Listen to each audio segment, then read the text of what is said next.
I'd like to next introduce Vera Bettini, who's from University of Padua, and a hospital that I can't pronounce. So. Okay. I introduce myself. Good morning, everybody. I come from Italy, and now I'm working in La Spezia, that is a town near Genova. And until last year, I worked in Padua with Pietro Maffei, where I became an internal medical specialist. I became an internal medical doctor. So sorry for my English. This is the first time I speak outside Italy, and so I hope to be comprehensible for all of you. The topic of my talk is about the study I did last year in occasion of my specialty, and it talks about fibrosis in Alström syndrome, with particular reference to liver fibrosis. So, as everybody here already know, Alström syndrome is a very rare genetic disease caused by mutation localized in a big gene that codifies for a protein that is involved in intracellular trafficking, cytoskeleton organization, and ciliary function. The Alström phenotype is very heterogeneous, but we can identify some main features that are conrolled retinal dystrophy, sensory neural hearing loss, a group of characteristics that identify the metabolic syndrome like insulin resistance, obesity, type 2 diabetes mellitus, and dyslipidemia. The presence of multi-organ fibrosis has also widely been described. Optoptical and bioptical specimens have shown that Alström patients suffer from a severe interstitial and multi-organ fibrosis that can involve different organs like bladder, lung, kidney, heart, ovary, retina, pancreas, testes, and liver. The myofibroblasts is an activated fibroblast that play a key role in the fibrotic process. They acquire some smooth muscle cell-like phenotype, having contractile properties mediated by alpha smooth muscle actin, organized in microfilament bundles or stress fiber. Moreover, they acquire some specialized cell matrix junction called focal adhesions that are involved in the mechanoperception.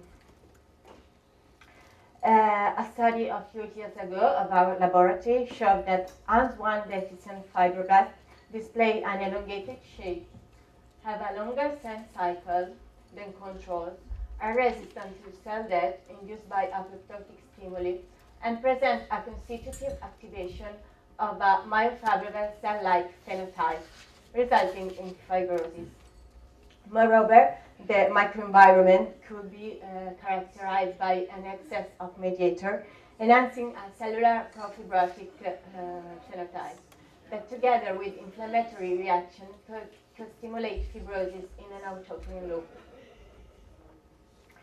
We talk about non-alcoholic fatty liver disease because it is a condition related to the multiple metabolic risk factors presented by ANS patients.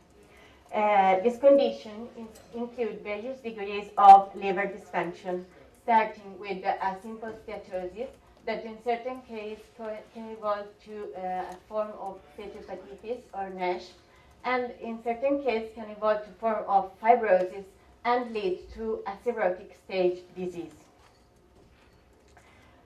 Hepatic stellate cells are the liver fibroblasts.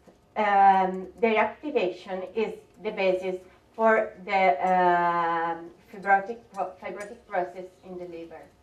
So during their activation process, they lost their lipid droplets, and they acquire some specific cytoskeleton characteristics that we have just seen for the activated myofibroblasts. In fact, they acquire the actin cell fibers and the specialized cell matrix junction called focal adhesions. So the aims of this study were to evaluate the presence of hepatic fibrosis in a group of AMS patients through direct and indirect markers of fibrosis and simple diagnostic tests, to investigate new fibrotic markers in these patients, and to increase our knowledge of the cellular model. To achieve these aims, we perform blood samples in which we measure some serum markers of fibrosis. We perform some simple diagnostic tests like abdominal Doppler ultrasound and fibroscan or transient elastometry. And some patients underwent skin biopsy, so we could analyze their dermal fibroblasts. Fiber tests and active tests are two simple methods of assessing hepatic fibrosis and necroinflammation, respectively. They are particular calculation of the combination of some serum biochemical parameters that increase or decrease in this condition. These parameters are gamma-glutamyl transpeptidase, bilirubin, alpha-2 macroglobulin, alanine aminotransferase, only for active test, apolipoprotein A1, and haptoglobin.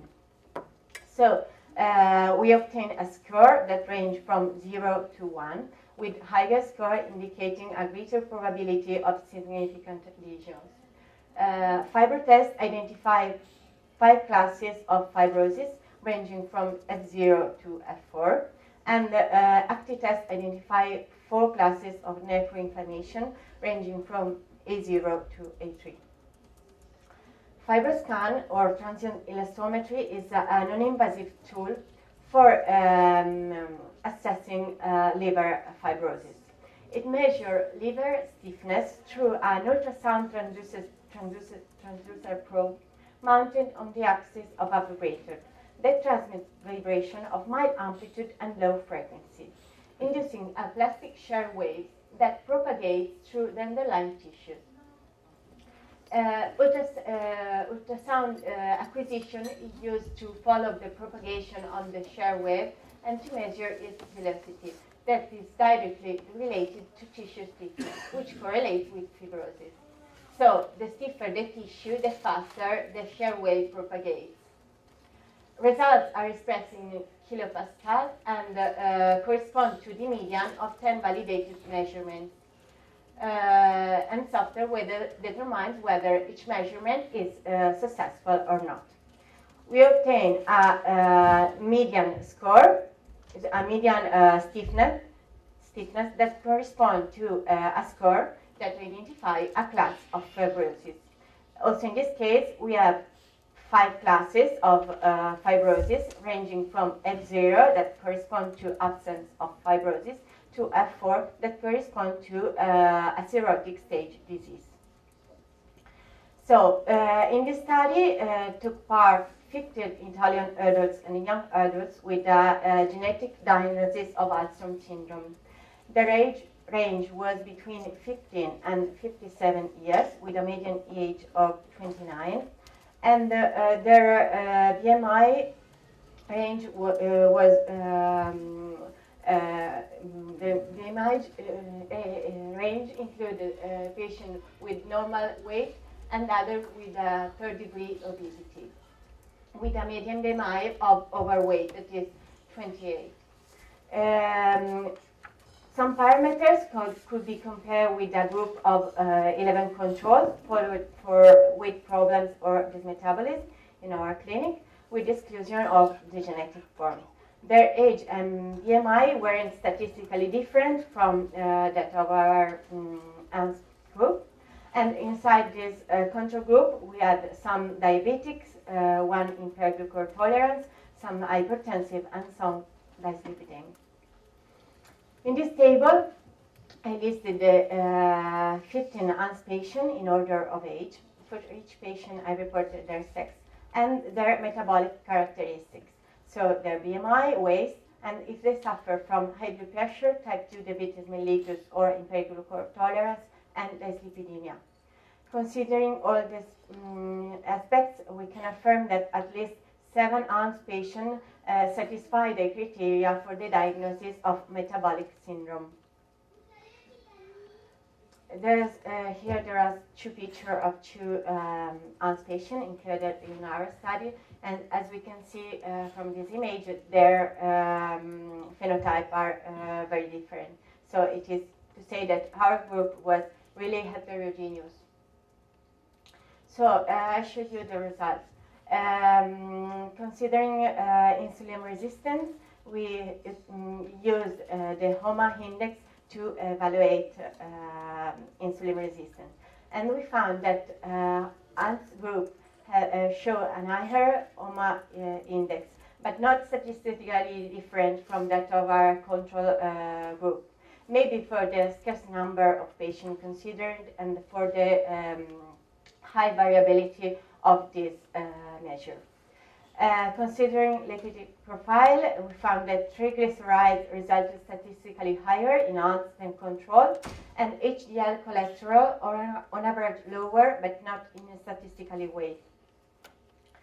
These are the liver enzymes, and all the liver enzymes resulted in our ANS group outside the upper limit of normal.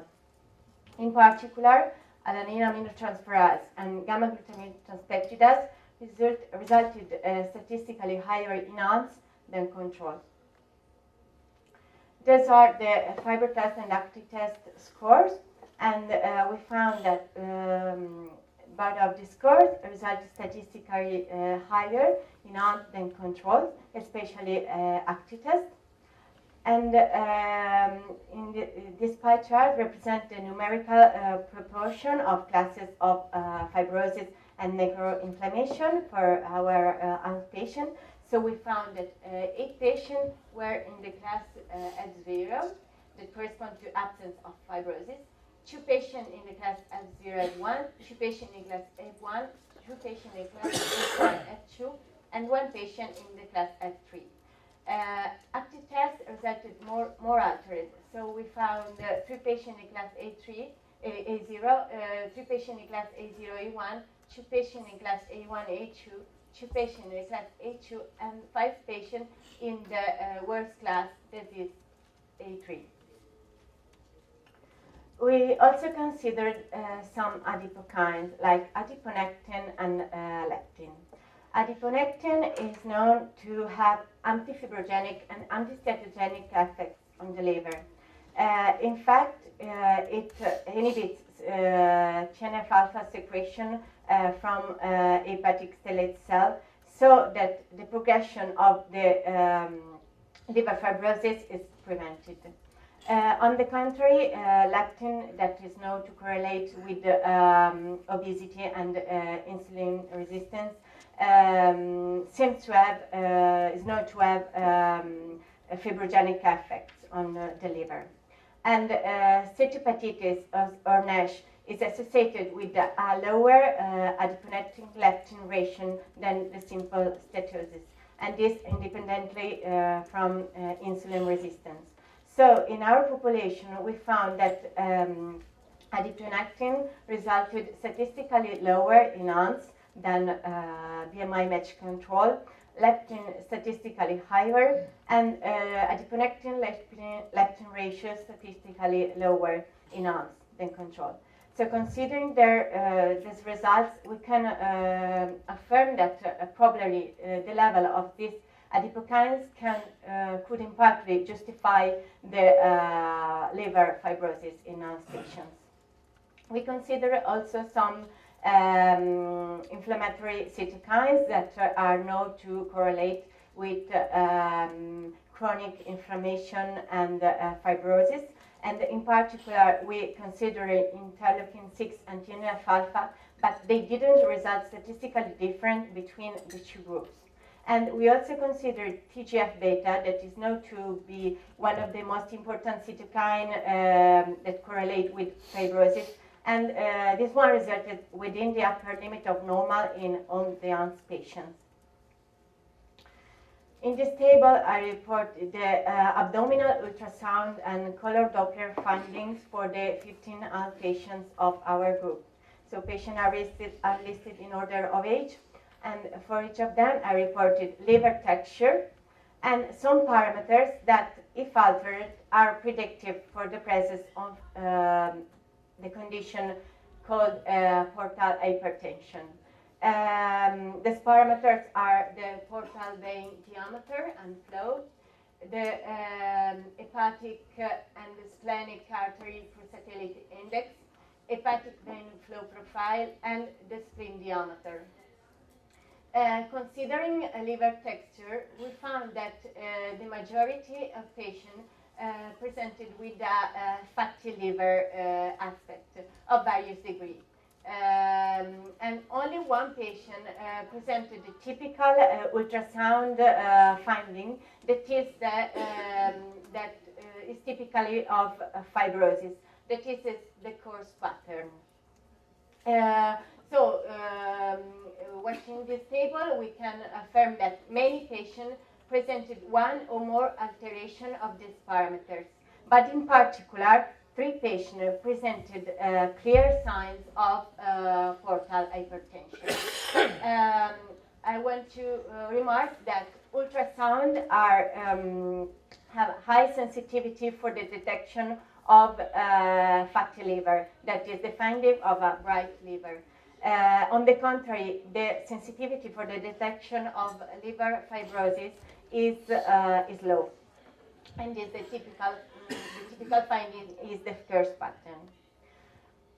In this table, I reported the FibroScan finding for the 14-ounce patient that underwent this test. And we had to exclude 2 patients because their measure didn't satisfy the criteria of reliability of the procedure. Considering the other patient, we found 3 patients with very high values of liver stiffness that are marked in red. They presented values higher than 24 kilopascal. That is a cutoff that identify that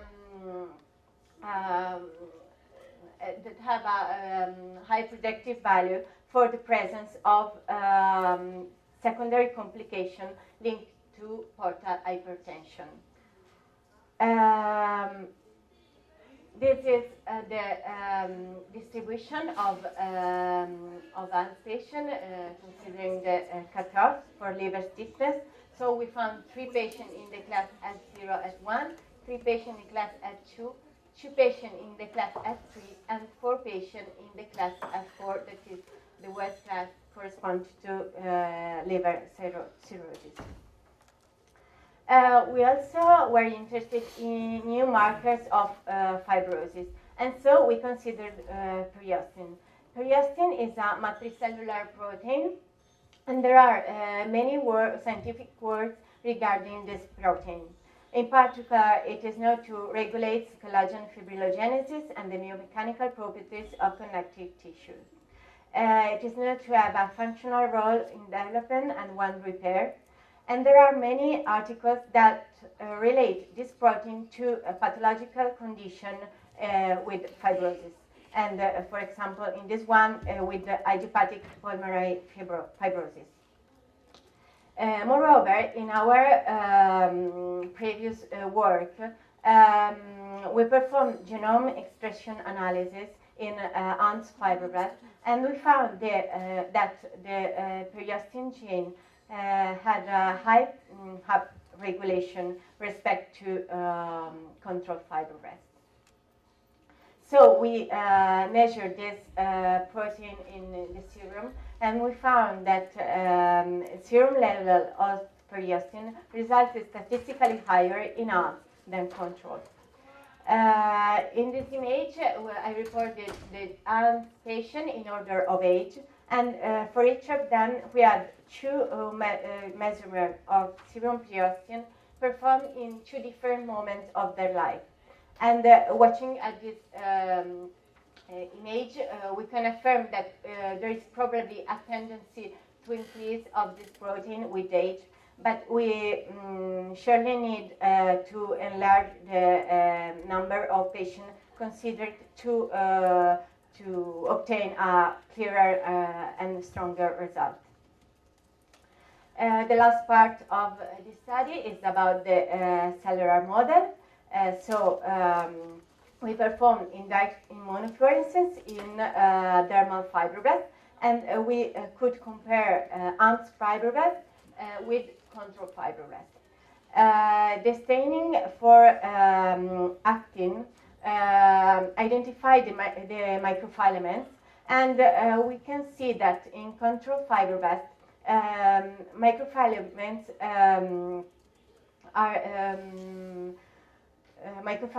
are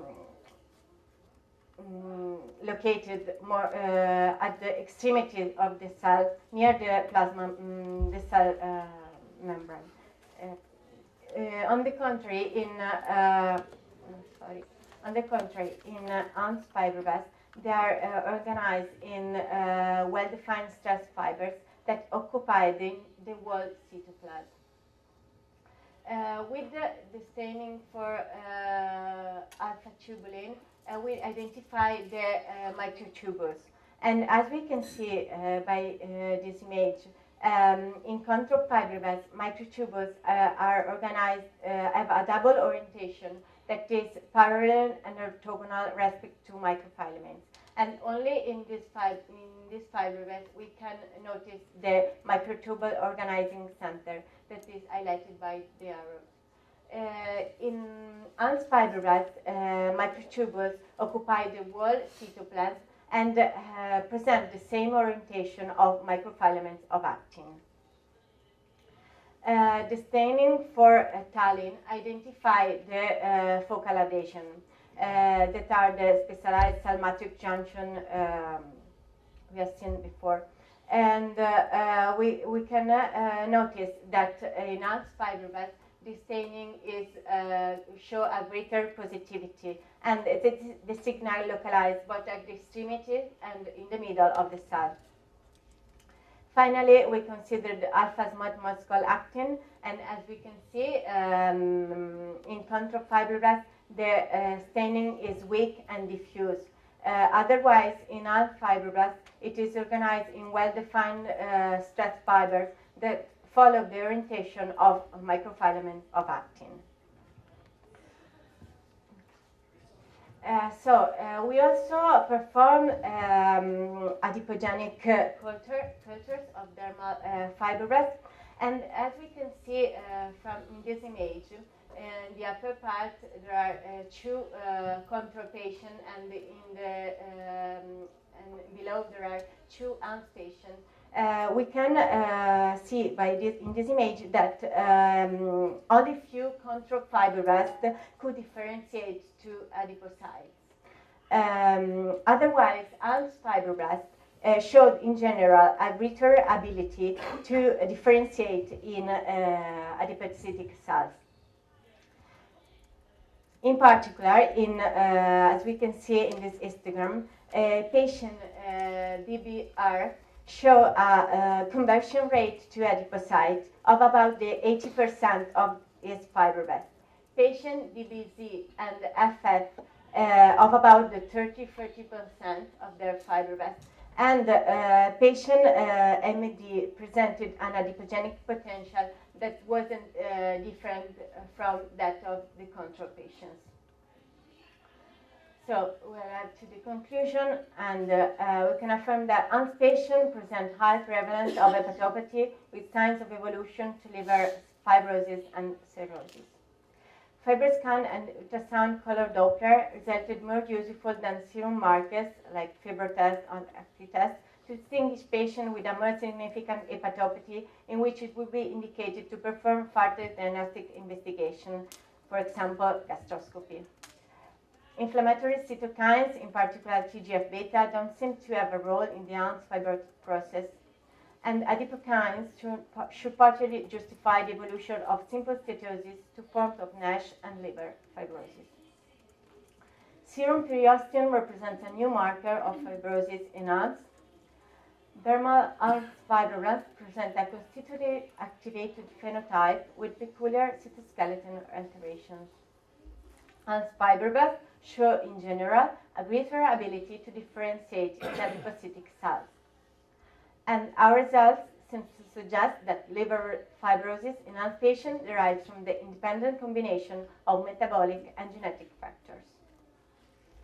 So thank you all for your attention. I want to thank the Italian AMS group from Padua, in particular Dr. Pietro Maffei, that he was here, and the biologists Gabriella Mila and Francesca Favaretto. I want also to thank the Italian Association of Alström Syndrome, ASAI, and all the patients and their dear families. Thank you.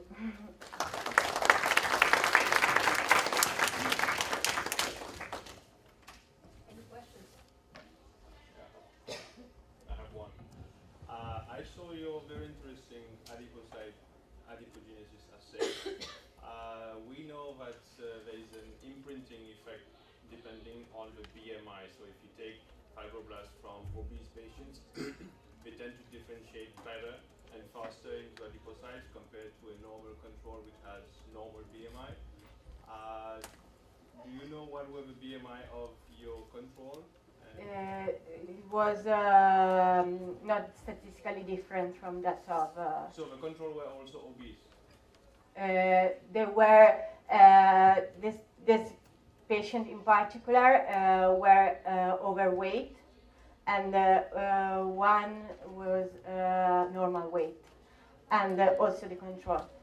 And that one that was normal weight show normal adipogenic differentiation, a normal adipogenic potential.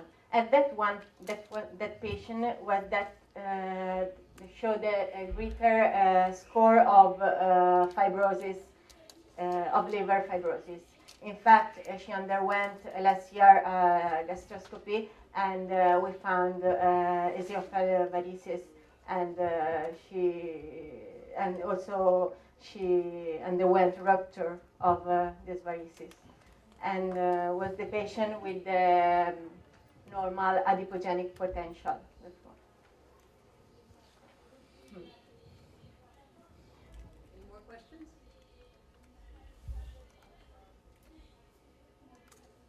Is periostin, is it specific for liver fibrosis, or is just tell us general fibrosis in Alström syndrome? I don't understand the question.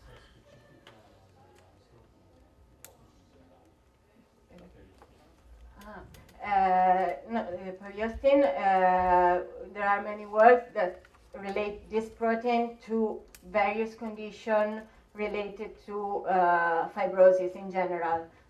Cardiac fibrosis, pulmonary fibrosis, like in the article I showed before, also liver fibrosis. So there are many works that relate to this protein to condition of fibrosis involving different organs, not only liver fibrosis. And so we had the curiosity to see in our patient how